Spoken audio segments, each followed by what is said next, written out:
Hello, sci-fi gangsters. This is the show where we talk about science fiction, comic books, and video games, but really, it's just an excuse for me to catch up with my friends and to meet interesting people. I'm Anthony Denard, media scholar and person who no longer has two large moles on my face. We'll go ahead and get this out of the way right now for the visual listener. Visual listener, is that a thing?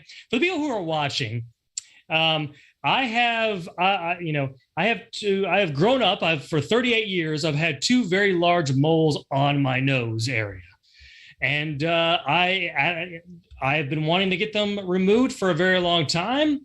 I went into the dermatologist just to see if he would check it out, and he's like, "Hey, you want to get rid of those?" And I was like, "Yeah." And he's like, "You want to go ahead and get them rid of today?" And I was like, "Let's do this thing." But was before we get started here, no topic for today. What we're going to do is just another catching up segment, a chance to just to have a conversation with my good friends, catch up on what's happening in their lives. I don't know. Maybe there's something new happening with Jeremy. Maybe Jeremy is dating someone right now and he wants to talk about this new relationship. By the way, that would never happen. Even if he was dating someone, he would never tell us. For first things first, he would never tell us. And he would never give us any of the details, no matter how much I would want it. Like how much joy, look, how much joy I would have in my heart. It would fill my little heart, and my heart would grow 3 sizes bigger. If he would tell me, "Hey, look, I'm dating someone." Like if it just one day he was just like, "Hey, I'm dating someone, by the way." I'm like, "What?" And he's like, "Yes, and I want to tell you about it." I'd be like, "Jeremy, I don't know what to say." I think I would start bawling. I would start crying. Jeremy has been married for 6 years. You just don't know about it yet. He's got three. He's got 3 kids. Yeah, we'll never know. That would not surprise me. That would not surprise me at all. But that's what we're going to do today. We're going to catch up, a shorter episode. But hey, look, we just had a production meeting, and let me tell you, we have some fun things planned in the future.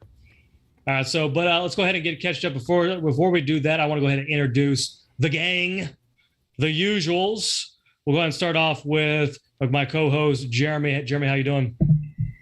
I'm good. I'm trying to avoid the unnecessary heat that we are experiencing, and we seem to be experienced for the foreseeable future. So, I know I've been bringing up my workouts in my garage and how hot it has been in my garage, but I think it's worth saying again. It gets very hot in there. And when you're trying to work out, I'm doing some rows, that sort of thing, on the row machine, it's hard to breathe. It's hard to breathe. Even when I'm in the garage, which is easily 10 degrees cooler than it is outside inside the garage with the fan on, still very difficult. Hard to breathe, right? But, everything getting hotter is good because it keeps people from dying in the cold, according to the representative from Georgia. So, yeah, we shouldn't be talking about Marjorie Taylor Greene at all. As little as we can bring up her name, the better, really. But let's go ahead and get to our next person, the producer of the show. Let's give him his official title. Let's give him the respect that he deserves. The producer of the show, Acidtrain. Acid, how you doing? I'm doing pretty good. I'm good. Made a few words. Wow. Okay. So usually it's Jeremy with the very short, the truncated introduction. But Acid, it seems like you are taking that mantle and you're running with it. But it's always good to have you here, Acid. Once again, we're going to catch up. So both of you think about something that you want to say while I talk about what happened with me today. Like I said before, I went into the dermatologist because these moles, I've had them on my face for a long time. I've gotten used to them. I've had them for 38 years, right? I've had people tell me that they're off-putting. I've had people tell me that before to my face. And all dudes. But anyways, so I went to the dermatologist to get some skin work done, right? To work on my skin issues. But also I was like, you know what? I want to see if this dermatologist with this doctor, who I'm going to get to the doctor here in a second, but I want this doctor to check out these moles. Obviously, but maybe they're cancerous, that sort of thing as well. That's also a concern. That was a concern of the missus, all right? And so I went in there. The nurse is in there, and she's asking questions. And I said, yeah, I was wondering if he could also, check out these moles. And she's like, oh, you want him to check them out, or you want him to get rid of them? I said, oh, I guess if you can go ahead and get rid of them. Obviously, I don't know if this is covered on my insurance. By the way, it was. That's good. I know. And she's like, she's like, do you want to get rid of them today? And I was like, sure. And she's like, do you mind? I think just what she said. Do you mind looking ugly for a little bit? So this is me looking ugly right here. So I have the. I thought it was a pretty good improvement, actually. Thank you very much. Thank you very much. So I have the red marks, the scabbing from the procedure. So did they freeze them off? Is that what they did? Oh, I'm going to get into the whole thing here in a second. Oh boy! Right, so no ice cubes were used or damaged. No ice cubes. Although they did do a little bit of I have a little side tag thing that he's like, hey, I'm going to go ahead and get rid of that too. I was like, okay, let's do this thing. Let's cut your face off. Let's fix all my imperfections. Right. So you missed this one right here. She's like, yeah, if you don't mind, looking ugly for a couple of weeks, let's go ahead and get this thing done today. And I was like, yeah, let's go ahead. So obviously I have no idea what they're going to do. So I'm already starting to get a little bit nervous. I don't like being in like the doctor's office. I don't like needles and that sort of thing. So obviously anxiety is kind of bubbling a little bit. But he comes in, he checks it out, and he's like, yeah, we can get rid of those things today. He's like, do you want to go ahead and get rid of them? And I was like, yeah, let's go ahead and do this. So he comes back in. He has a needle, right? And he's like, oh, what I'm going to do is I'm going to give you a couple of shots. I'm going to give you a shot in each mole, and then we're going to cut this thing off. So so if you've never had a needle stuck in your face before, it's not the most enjoyable experience. Although I will say this, it's not the worst shot I've ever had. So he sticks the shot. Obviously, this is dulling the pain, is giving you some sort of thing that's going to make you not feel anything. So he gave me the shot, and each one of my moles wasn't very enjoyable. And of course, he does what every doctor does. He talks with you while this is happening. So you're in pain. He's like, oh, so I noticed that you work at Auburn University. What do you teach? And I'm like trying to answer the question while also feeling the pain. Stabbed in the face. I'm getting stabbed in the face with this needle. And of course, I'm feeling the liquid like going into the mole, which is also not very enjoyable, by the way. But I will say this. The shot was relatively painful.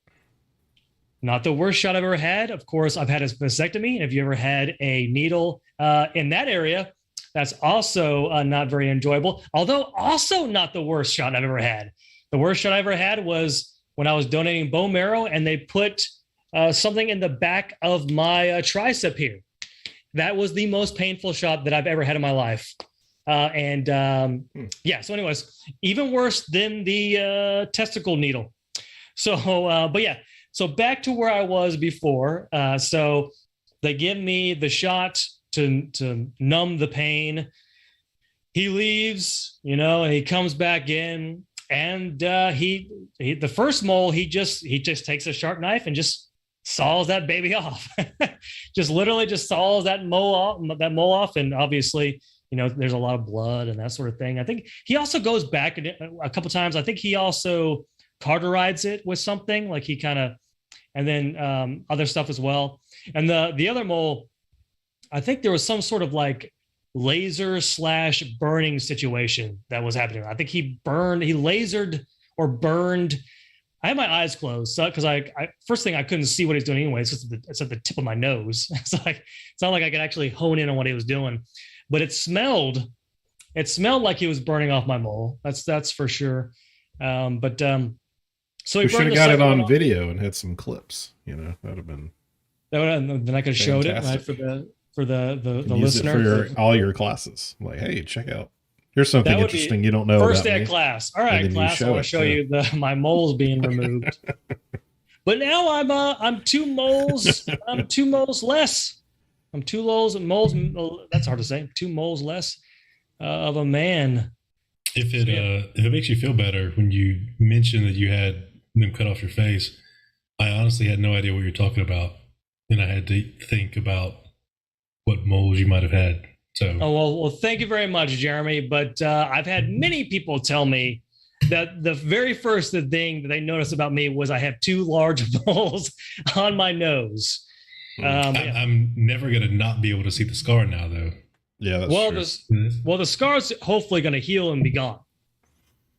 So you'll, as I'm once again for the viewer, I am showing my nose, and you can see I have 2 red marks where the moles were, and hopefully those 2 things will heal, and I will be the same on both sides. I'd be interested to see how the first shower goes, on how painful that is, because I had probably 10 years ago, I had a freckle cut off, not by my own volition. They just kind of did it. Completely unnecessarily, but they did it, and it hurt for like 2 months. Interesting. I can answer the question. I already took a shower, and I didn't feel anything. It wasn't. The only thing that was concerning was obviously when you're taking a shower, your impulse is to sort of like wipe the water out of your face, and in that process, I kind of wiped my nose. It didn't hurt, but it was concerning. I was like, oh, I don't want to like pick the scab or anything like that. So yeah. Everything seemed to be going pretty well there. So that is my story. That is my mole removal story. I also, maybe we'll save this for another episode because I'm talking way too much already off the bat because that's what I do. I saw Everything Everywhere All at Once. Remember, MD Soul recommended the movie last episode. And of course, I've been hearing all kinds of great things. And let me just say this. Not only is it a great movie, not only is it an enjoyable movie, there's action sequences. There's a lot of comedic moments that are like laugh out loud funny.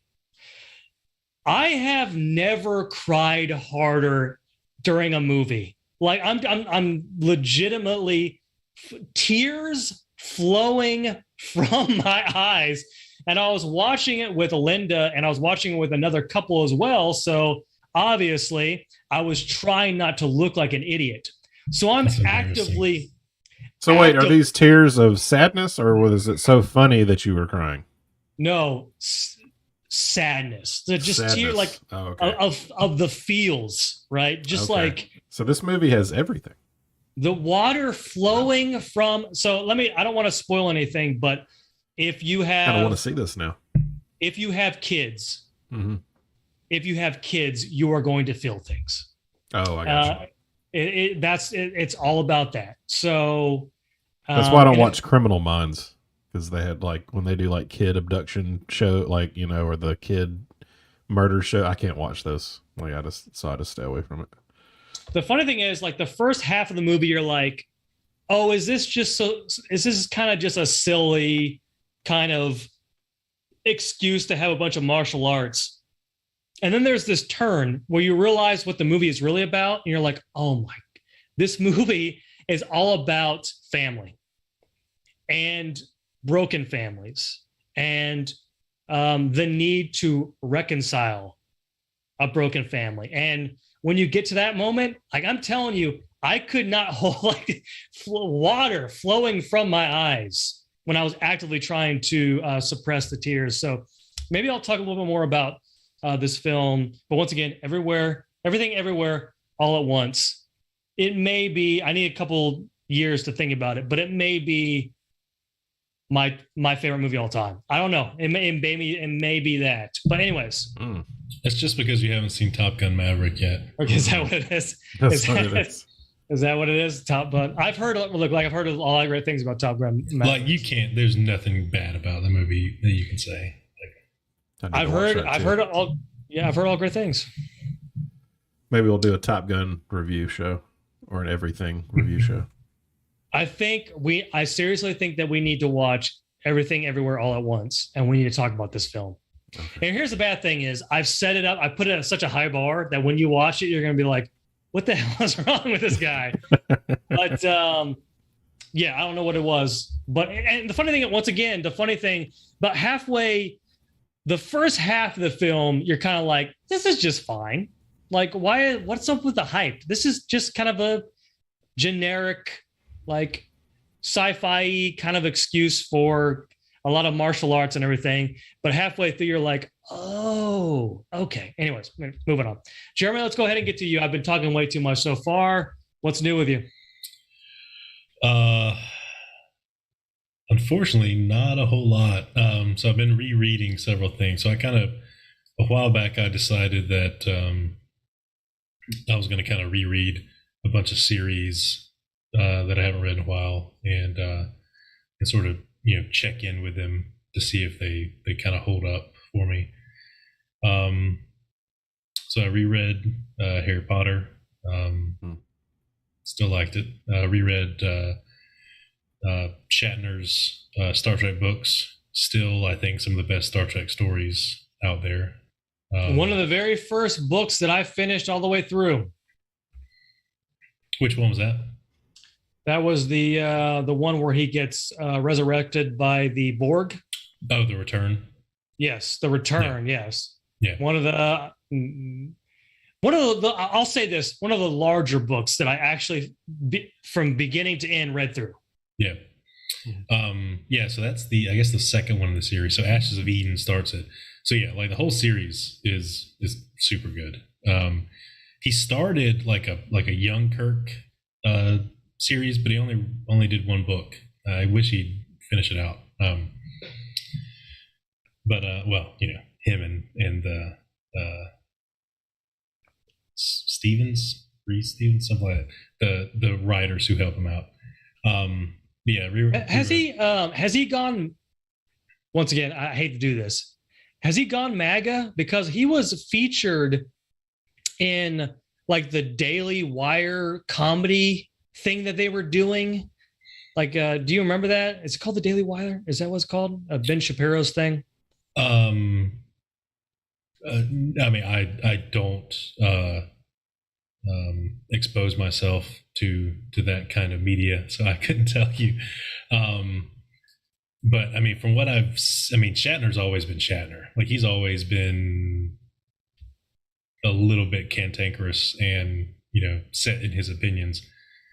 So I don't know if it would be him going that way or them adopting him as a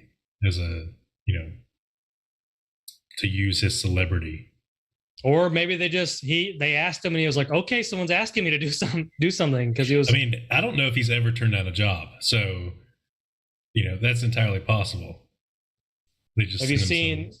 What was it? Was it Gina Carano? Is that her name again? Is that how you pronounce her name?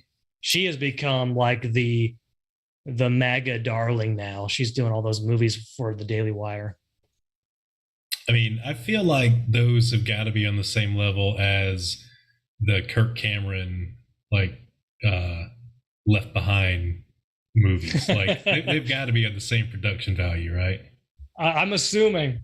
But anyways, you were talking, Jeremy, before I turn this political. No, so just rereading a bunch of stuff, and thankfully everything is kind of held up for me. I've got several things on my watch list I got to get to. I got to finish out Obi-Wan.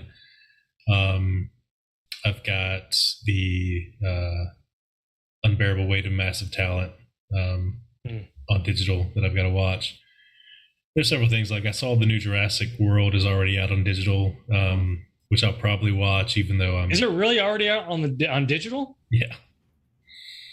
I watched it with my son. Which doesn't bode well, but like it's got Jeff Goldblum, it's got Sam Neill. I feel like I have to watch it just out of respect.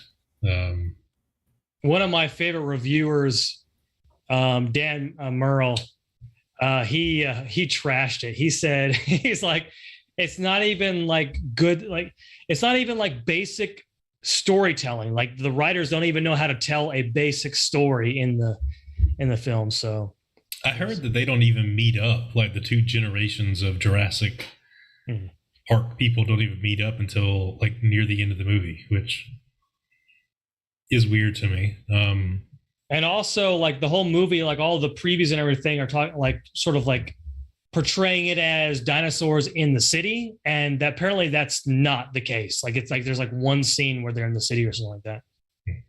Because they already did that in Jurassic Park 2 or 3. Yeah, that was at the very end. Yeah. Yeah. I mean, honestly, none of them have been anywhere close to the original. they really probably should have never made any sequels to it. But yeah. I think 2 had its moments. There was enjoyable moments in the second one. Primarily like the raptor scenes, but then like T-Rex, the whole New York scene where is it New York where T-Rex is in New York and all that kind of stuff? I think so. It's a port city anyway. Yeah, I mean Jurassic World was all right. So Jeremy, I know there are a ton of great shows out there, and they keep releasing new shows, and we have to continually stay up to date. But when are you going to watch what I claim to be the best science fiction show on television today? And that's Snowpiercer. When are you going to finally watch the show? Oh, you've seen the first season. I'm sorry. I've seen the first season. Yeah. I don't know. Whenever I find time to sit down. The problem is right now is consistently making time to watch, to finish something. Like I could watch an episode here or there, but to actually commit to watching the whole season, we'd have to like schedule a show on it for me to sit down and finish it out. Mm-hmm. Maybe we need to do this. Maybe it's finally time that we talk about Snowpiercer, although I bring it up all of the time. Yeah, I mean, I like it. I like Daveed Diggs. I like Jennifer Connelly. I like, what's his name? The guy from Doctor Who. Doctor Who, huh? Yeah, he's the guy. He's one of the, not pilot, but whoever drives the train. Oh, okay. One of those guys. Arthur. Sean Bean's great, by the way. Sean Bean might be on the level of Negan in terms of villains. Like it's just like in terms of compelling villains. Yeah, I mean, Sean Bean's great and everything. Like, I like all of his stuff. I mean, the fact that he hasn't died already is unique for him. But I don't think you can kill him. I don't think I actually haven't finished season 3, so maybe he does die. Who knows? I don't know. But yeah. All right, Jeremy. It seems like you have a lot of great shows to watch and catch up on. Obviously, want to give you good luck on all of your, work venture stuff. All right, moving on to that trailed off poorly. That's what I want to move on to the producer of the show. Acid, what is new with you? Oh, well, for the viewers who can't see the show, for our podcast listeners, both of you, the beard has been trimmed. That's the biggest news, I guess. I decided to trim it down to a manageable size. I usually do this every couple of years just to, remind myself what my face looks like and what it's like to feel the wind against my skin. So it's kind of nice. Of course, I will shave it, and then I won't touch it again for 2 years. I mean, I'll keep it groomed, but I won't touch it again for probably another 2 years. So, yeah. So that's the biggest news. What else? What have I been doing? Has it? Sorry to interrupt you, Acid. No. I have to ask you: has the post-con depression set in yet? No. I think I got my fill when I went. I'm not missing it, I guess. Like I'm looking forward to the next one. But I'm not like, oh man, I wish I was there right now. Like, oh my gosh, best experience ever. I'm getting antsy about Dragon Con. I actually think about going up there this weekend just for a little prelim. Just so do around. I need? Yeah. So speaking of let's talk Dragon Con. So, I've never been. I would like to go, and of course, it's right there. I mean, it's a couple hours down the street. So that's not a big deal. So as a potential goer, I mean, obviously I'd like to stay up there instead of driving back and forth every day, because that would just, convenience wise. Am I going to find anything remotely close, like within a half hour? Within a half hour, sure. Okay. Within walking distance will be tough. Well, I mean, how's parking going to be? Pretty rough. So this is what I do. So I've been every year I've been kind of like figuring out the best parking situation. For me, the best thing, and I think I'm going to do the same thing next year, is you park at the airport. This is what I do. I park at the airport and I take the transit, the metro, whatever you call it, to DragonCon. That's the best bet because there's a couple of reasons for this. When you park at the airport, you don't have to worry about your car, right? Because relatively safe, right? You park a car and everything like that. And really the metro it's not that bad. I mean, you're on there for like 10, 15 minutes like that. And then you're in downtown. Yeah. And that side of the metro is not an issue. Mm-hmm. As far as there's parts of MARTA that you might not want to get on at 2 a.m. But that side is perfectly fine. My other thought was just, leave the car at the hotel and just Uber in and Uber out. It depends on what hotel you're staying at. Perhaps one thing you can look at, if you're not really concerned about actually being in downtown Atlanta, is if you want to get like a hotel and then just find a hotel that's close to the metro and just take it. And that might be the best situation for you. Okay. Then you don't have to worry about where I park my car. Obviously, you need to know if you could park at the hotel, depending on where it's at, right? So if you're in downtown Atlanta, parking at a hotel is going to be a nightmare, right? So because even their dedicated parking decks or whatever are incredibly expensive. So your best bet is to park at the metro, or if your hotel is farther away and like, I don't really care about, being downtown or being like right next to the convention. I don't mind taking the metro in. Then that might be the best scenario for you. Okay. All right. Just a thought. And we got a Dragon Con show coming up soon, so we can talk more about all the good fun features and all that stuff. So should we just mention how much of a nightmare it's going to be this year? I mean, a good nightmare, but just like how much of a nightmare it's going to be this year in terms of, because everyone's going to come back. Because are they requiring any like vaccination cards or masks or any of that stuff? So they haven't announced any of it yet. Because with Combo Breaker, we had to present our vaccination card and we didn't have masks. They had boxes and boxes of masks, like crates of them for people to take. Yeah, I don't know which way they're going to go. I because the city of Atlanta is more or less open up, so I don't know what they're gonna do. Okay. I would be surprised if they had any sort of like restrictions.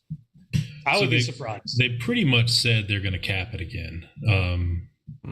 So there'll probably be fewer people than normal. They capped it at 70, 80,000, whatever. It wouldn't shock me if they required vaccination status. Wow. But I'd be a little bit surprised if they required masks at this point. But yeah, I wouldn't be surprised if they required vaccination status. I mean, personally, I'd prefer the vaccination status than the mask. But yeah. Having a mask at Combo Breaker was a nightmare.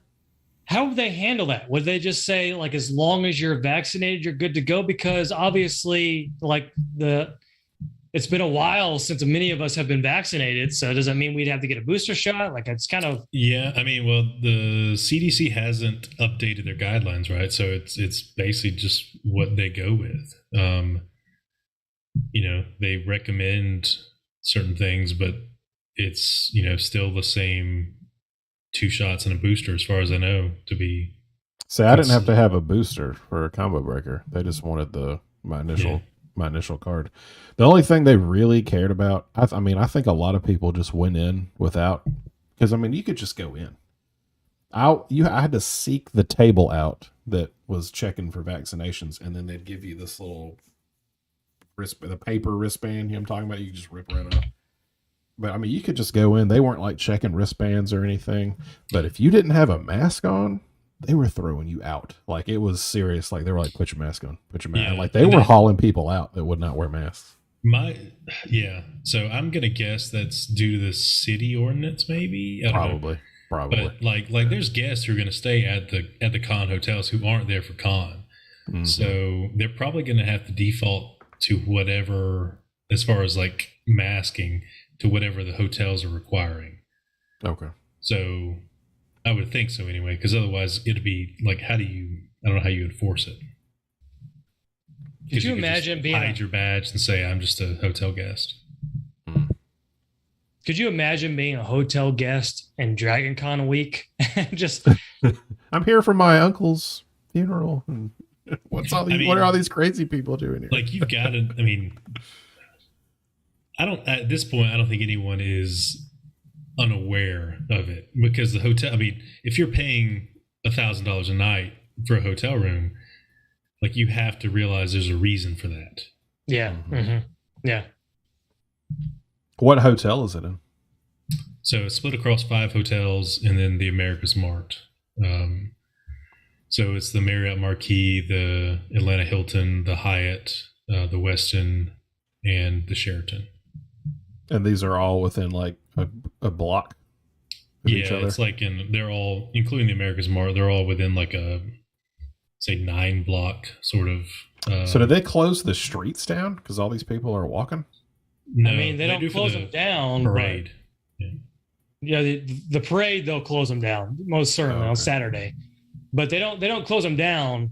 But there's so many people walking around that I would hate to be a driver. Just like I'm just gonna go drive through downtown Atlanta. If you're driving in to find a parking spot, like you pull into the first place that has vacancy. Like you don't go searching for a better spot. You just find, there's one, go get it. I got you. I think there was one year where me and Mike parked for the weekend, and I remember the price after we were done. It was horrible. I was like, oh my goodness. Like half of my money that I was spending on parking. Yeah, well, you and I parked at that side parking deck there by one of the first years. Yeah, whatever that restaurant was that time. Yeah. Even parking at the hotel, like it's $40 a night to park at the hotel. Like it's not any cheaper. Even if you're staying at the hotel, they make you pay for parking. Yes. Wow, that's crazy. Yeah. Like it's an expensive thing, but it's a lot of fun. What is you don't have to tell me what you're paying, but what's like the average like per night stay in one of these hotels during DragonCon? So there's a huge difference. Yeah. I'll let Jeremy answer the rest of the question. There's a huge difference between staying in one of the host hotels and one of the hotels nearby. Although those are also going to be very high. Okay. But staying in one of if you want to stay in the Marriott, go ahead, Jeremy. Yeah. So if you could find a room in a Marriott, right now outside of con rate, you're probably only going to get one bed, and it's going to be with fees and everything, $900 to $1,000 a night. Ooh. There's a vast difference though between staying in the host hotels with con rate and staying in the hotels just paying straight fees. So if you're in the con rate, you can get them cheap, $300 a night, something like that. Okay. Problem is most of those are legacy. So you can only get a legacy, you only get a room if somebody else stops booking it. Some of them do like a Hunger Games thing, but it's that amount of stress probably isn't worth it for most people to sit there and try to get a room booked. You can stay at the hotels that are very close nearby. They're still expensive. They're getting more expensive every year. But between, $300 to $600 a night. How far out do they let you book? So like most if I wanted to go to hotels- Dragon Con like 3 years from now, are they going to let me book a room? So most hotels let you book about 1 calendar year out. So I'll normally book at this point. I'll book my next year's DragonCon room like when I leave DragonCon. Okay. Yeah, and we actually, so you know where we stayed last year, Anthony, the Residence Inn, which is a little bit of a walk, but not terrible. Yeah. They hadn't really clued in on the whole thing yet because we got that room cheap. Now they have basically quadrupled the price of those rooms. Well, I'm definitely looking forward to it, right? And obviously, the Georgia State semester begins a couple of weeks before that. So I'll have a couple of times to sort of embrace downtown Atlanta, or maybe walk down to Viva by Camille and have one of my best, one of my favorite restaurants in the United States, and that is a Viva by Camille. That's one of the reasons I was thinking about going up there this weekend. It's like I could drive up and have lunch there on Friday. It would be fantastic. Would be fantastic. But yeah, I'm definitely looking forward to all of that. Anything else anyone wants to say before we head out of here today? I don't know. I'm seriously considering. I mean, at least coming up for a day just to see what it, just to see what it's like. Yeah, you should come. It's fun. I mean, it's if I only had to do one people, if I only had to do one day, what day would you recommend? So this is a complicated question because, like, obviously we would say Saturday, but however, this is when everyone's going to be there. So it's going to be, and if we assume that it's going to be the way it was pre-pandemic and probably even worse because this is when everyone's coming back, then on Saturday, when you're walking through the hotels, it's bumper to bumper, like in terms of like the amount of people. So you could barely move in the hotel. Think of it like a huge hotel. Sure. Think of that. And then think of so many people that when you're walking through the hotel, you are literally touching the person in front of you and touching the person behind you as you're walking through this flowing, it just flows of people. So that what I'm trying to say is Saturday is obviously the day you would say, oh, this is the day you need to come. But if there's going to be so many people there that I'm wondering if like a Thursday or a Sunday or maybe even a Monday would be better. Maybe like a Friday. Yeah, Saturday is going to be. Yeah, so the Hyatt, the Marriott, and the Hilton all connect, right? They all have sky bridges between them. It, like Anthony's not exaggerating. It is entirely realistic. If you start at the front of the Hyatt, it could take you an hour to get to the back of the Hilton. Okay. Whereas if you were just walking, you could walk it normally in 7 minutes or something. I got you. Yeah, I mean, I'd say it probably depends on who, like what day the things that you want to see are. Like, yeah, I guess I need to look at that if I come up. Is out they got like a website or something that we can post in the description or something? Images of the DragonCon website. So they're always they have an official one in like announcing guests and whatnot. And the app won't launch until there it is. 10 days, maybe 2 weeks before con. DragonCon.org. Lovely. And the countdown is on. Okay. Well, I'll definitely look into the they got going on. So sweet. All right. If that is going to be the show, we'll go ahead and wrap it up here. For Jeremy and Acidtrain, I'm Anthony Denar. That's our show for today. Of course, you can always visit sci-figangsters.com. We're always broadcasting. Usually we're broadcasting live on Wednesday nights at 7:30 Central. You can also check us out wherever you get your podcasts. I'm Anthony Denar. Goodbye, everybody.